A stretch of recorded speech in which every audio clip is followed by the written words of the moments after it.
Hello future engineers, welcome to my YouTube channel. If you're still new to my channel and you like what I'm doing, please don't forget to share my videos to your friends and to your friends' friends. To your younger brothers and sisters who would want to take up engineering in the future, and to your relatives. That's one way you can keep me going, inspired and refreshed. Now, if you find my videos interesting and important to your studies, also please don't forget to subscribe. Hello, future engineers, subscribers, students, and viewers. There is another problem in Vitamath 77, particularly an application of the Ptolemy's theorem, and the figure is a cyclic quadrilateral. So find the fourth side of the cyclic quadrilateral shown, which happens to be the diameter of the semicircle. So here is the given figure because I'm going to apply the concept on cyclic quadrilateral only, although you can have uh, isosceles triangles here. For instance, if you locate the center of the semicircle, which happens to be here, we can form uh, isosceles triangles. And noting that if we drop a line from one vertex, let's say the center, to the midpoints of the or base of the isosceles triangles, then it would not only bisect but also perpendicular to the bases of the equilateral of the isosceles triangles. But I'll just apply the theorem that chords drawn from one point on the periphery of the circle to the ends of the diameter are perpendicular to each other. So for instance, I draw a line segment from one end of this diameter to that corner there.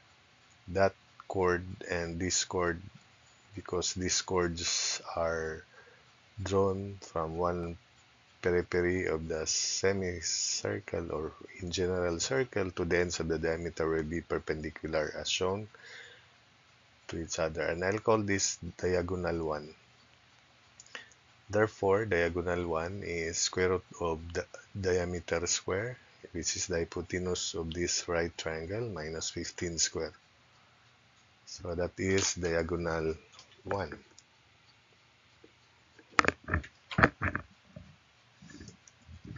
So diagonal 1 is square root of capital D square minus 15 square.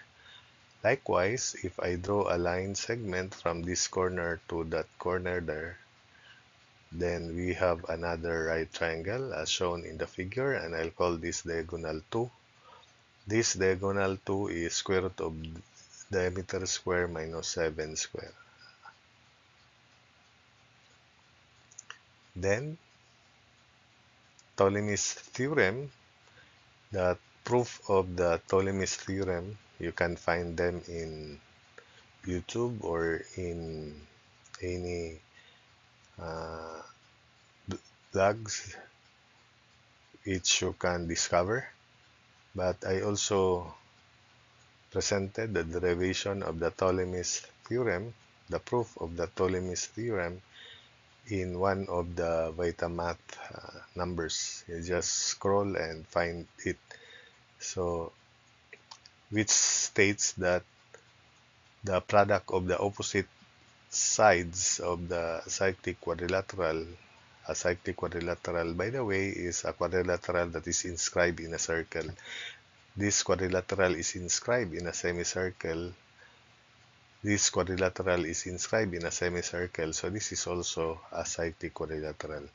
So the product of the opposite sides of a cyclic quadrilateral, the sum of the product of the opposite sides, rather, is equal to the product of the diagonals.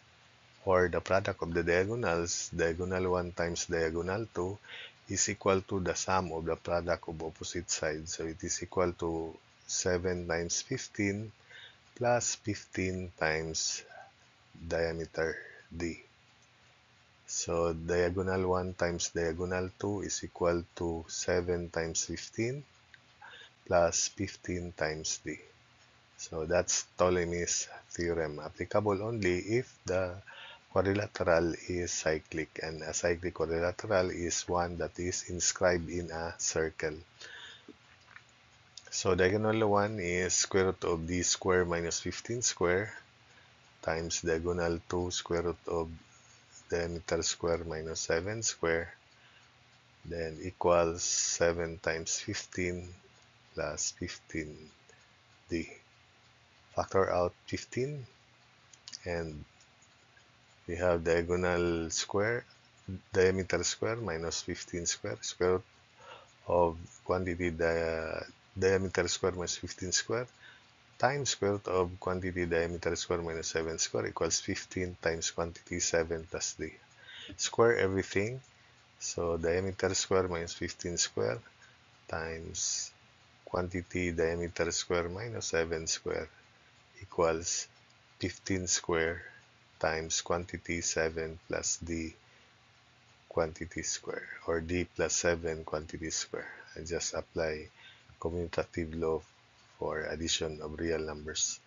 So factor this out, the two factors in the left, two expressions in the left. So diagonal square minus 15 square, quantity the diameter minus 7 times diameter plus 7. The way of factoring d square minus 7 square, difference of two squares equals 15 square quantity d plus 7 square. So we can cancel d plus 7, just 1, so this remains 1.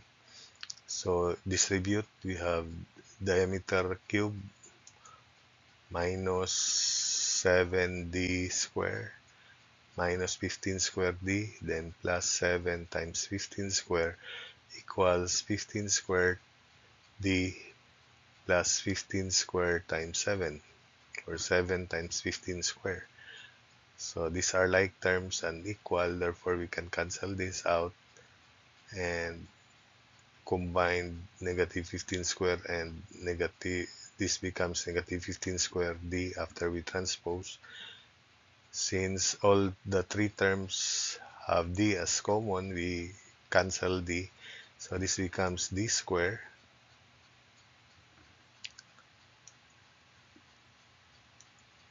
so d square minus 7d, then minus 2 times 15 square equals 0. So after we cancel out 0, simplifying, we have d square minus 7d minus 450 equals 0. Factors of 450 are 25 and 18. Since this is negative, so we have quantity d minus 25 and d plus 18 equals 0. So if we equate d plus 18 to 0, d is negative 18, and that cannot be. The diameter should be positive. Therefore, the final answer, the diameter is 25.